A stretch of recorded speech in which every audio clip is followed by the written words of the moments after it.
Ви слухаєте Радіо Лада, передачі «Святитель Тихон Белавин, будущий патріарх Всеросійський», як продовжатель славних традицій місіонерських трудов преподобного Алексія Товта, перевівшого в Америці у святое православ'я вище 250 тисяч русинов.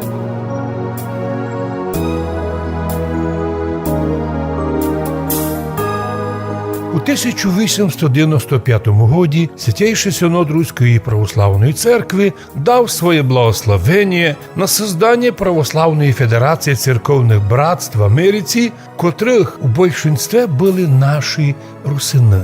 Їх число вскоре виросло до 200, і вони покрили всю Америку. Одною з головних задач братств православних, русинських, було создання нових церковних приходів. В апогеї своєї діяльності Федерація русинських братств перейменована Русско-Американське православне общество взаємопомощі, мала 224 місні організації і з числом членів почти 10 тисяч. Благодаря діяльності общества число русинських многочисленних приходів в американській єпархії Руської Православної Церкви виросло до 315. Що було характерне у православних братствах, де були русини? Русини на американській землі проявили себе особливо подобно, як християни перших віків. Православні братства на американській землі характерні були для возрождення в условиях свободи духа православної соборності. Це православне возрождення знайшло свого видаючогося покровителя во главі американської єпархії з 1898 по 1907 роки єпископі Тихоні Белавині, впоследствии патріархові Всеросійському. Цей святитель Тихон ще в марті 1892 року определенням Синода був назначений інспектором Холмської духовної практично-русинської семінарії, пак ректором Казанської академії і вже в тому році в кінці року ректором Холмської семінарії, а вже через 5 років, на 34-му году житті, у 1897 році, був рукоположений во єпископа Люблінського вікарія Холмсько-Варшавської єпархії. Маючи опит общення з русинами в Європі, святитель Тихон Белавин, будущий патріарх Всеросійський, легко общався з ними і в Америці. Він почав з організації различних національних груп. При святителі Тихоні, крім русинів, образувалися групи сербських і греческих приходів, для котрих він теж почав глядати кандидатури возможних єпископів. Святитель Тихон підтримав ініціативу навіть для албанців.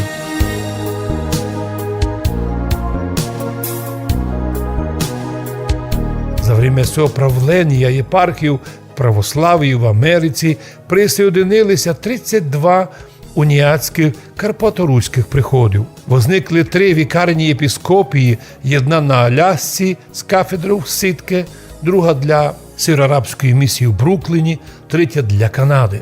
Піднімався вопрос о єпископії для русинов і вікарних єпископів для сербів і греків. Но ситуація помінялася. Радіо Лада. Радіо Лада. Оскільки протоієрей Алексій Товт був вже в преклонних літах та ще виражав общу точку зрення, що русини є руський народ, то він смиренно відказався від якогось окремого національного єпископства. Архієпископ Тихон Белавин пророчески туди вже видів, що со временем всі ті групи русинів в Америці, у всім єпархіям, колись об'єднаються в єдину американську православну церкву, котра й нині функціонує вже як автокефальна. З другої сторони, діяльності святителя Тихона Белавина було создання у Америці духовного православного образування, котре готовило б американців-емігрантів із числа русинів православному пастирському служенню там, в Америці, він місіонерську школу русинську на приході Олексія Товта превратив у перву духовну православну семінарію в Америці. Воспитанники русини, котрої постепенно зменшили потребність приглашати православних священиків із Росії і з Сербії. При ньому же був ізданий для русинів із місіонерською ціллю перевод основних православних богослужебних текстів на англійський язик. Треба вчитувати і ту особливість, що уніяти мігранти русини, котрі на свої доходи вистроїли уніатські церкви, якщо входили юридично до католицького єпископа, то їхні церкви юридично ставали собственністю їм чуждої латинської ієрархії. Обіжені і роздражені ще тим, що католицька ієрархія відказала священикам-русинам право на женитьбу, русини-уніати цілими приходами стали обращатися в православ'я к руському єпископу, і з цим єдновременно сохранена за ними і їх церковна собственність, і приходське самоуправління, чого не було у жорсткому централізованому правлінню латинян.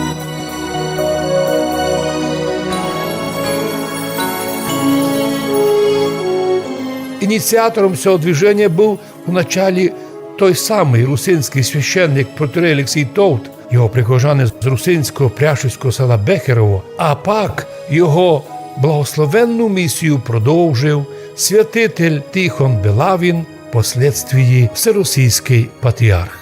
У 1890 годі святитель Тихон созвав в Пенсильванії перву конференцію священників русинів-виходців із Мадярщини, котра була присвячена проблемі русинів-уніатів в Америці, де їх силу заставляли приймати католичество, переведя в юрисдикцію латинської, римсько-католицької, польської єпархії. В слідуючому 1891 годі організований отцом Олексієм Товтом Покровський приход в Мінеаполісі в штаті Міннесота первим перейшов у православ'я і положив начало масовому свободному возвращенню у православ'я цілих уніатських приходів. Радіо Лада. Радіо Лада. В результаті цього русини із більше 80 приходів, прийнявши православ'я, присоєдинилися к руській православній єпархії. Наші русини принесли з собою в Америку традицію самоуправління і общинної організації, іменно котрою православна церква в Америці і нині в значительній мірі об'язана своїм существуванням.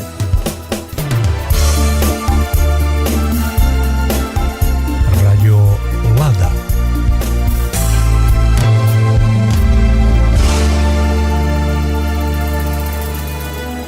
Тим часом в Старому світі власти Австро-Мадярщини були перепужені процесами возрождення православ'я в Америці серед русинів, і через що починалися подобні процеси возврата із унії православ'я і у них дома, і почалася репресія. По ініціативі прокурора Венгрії пару священників Андраш Збілей, Василій Збілей і Ласло Тітко були скоро привлечені к уголовної відповідальності лим за то, що проповідували православ'я или заговорили про законне тому ракурсі возвращення в православ'я. Но то розцінилося як антикатолицька пропаганда, і в марті 1902 року вони були осуждені на тюремне заключення. Но цим влада австро-мадярська запалила русинів до протесту.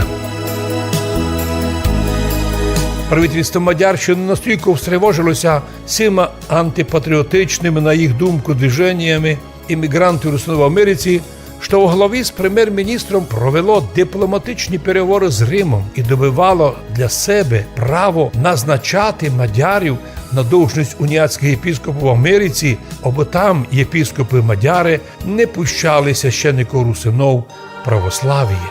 Но Бог благословив інакше. Радіо Лада. Радіо Лада.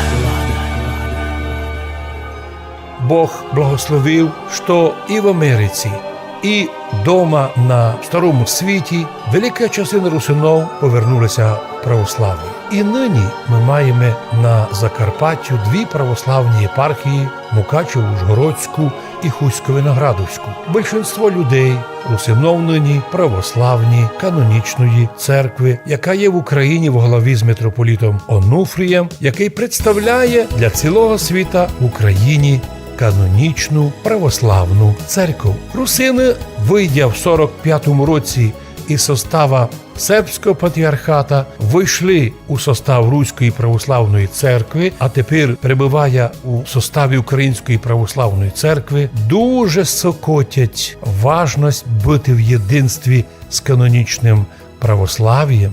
Бо так були навчені в Америці держатися православ'я, боротися за православ'я. І хоч потерпіли русини гонення, під 100 тисяч загнали русинов православних у австрійські концлагеря смерти, до речі, перші в історії Європи, все равно їхня благословенна патріотична позиція, їх труди духовні і молитви так способствували возрожденню православ'я, що нині ми видимо, ніяка інша сила вже не зможе вернути русинов в унію. Для тих русинов, які осталися в унії, вважають, що так їм добре, так най і вважають, то їх право. Но всі, хто знає добру історію, знає, релігія русинов ізначально візантійська православна. Радіо Лада. Радіо Лада. Най Бог благословить русинов молитвами святого преподобного Олексія Товта і молитвами святителя і патріарха Тихона, щоб ми і днеска були у святості і у єдинстві з канонічним православ'ям. І туй на землі в трудах духовних возростали, но у вічності наслідували би Царство Божоє, Царство істинних православних, Царство любящих Бога, Царство тих, котрі тут возродилися вірою во Христа Ісуса, і возрожденними, і такими, котрі возросли духовно, вернулися у Царство Божоє.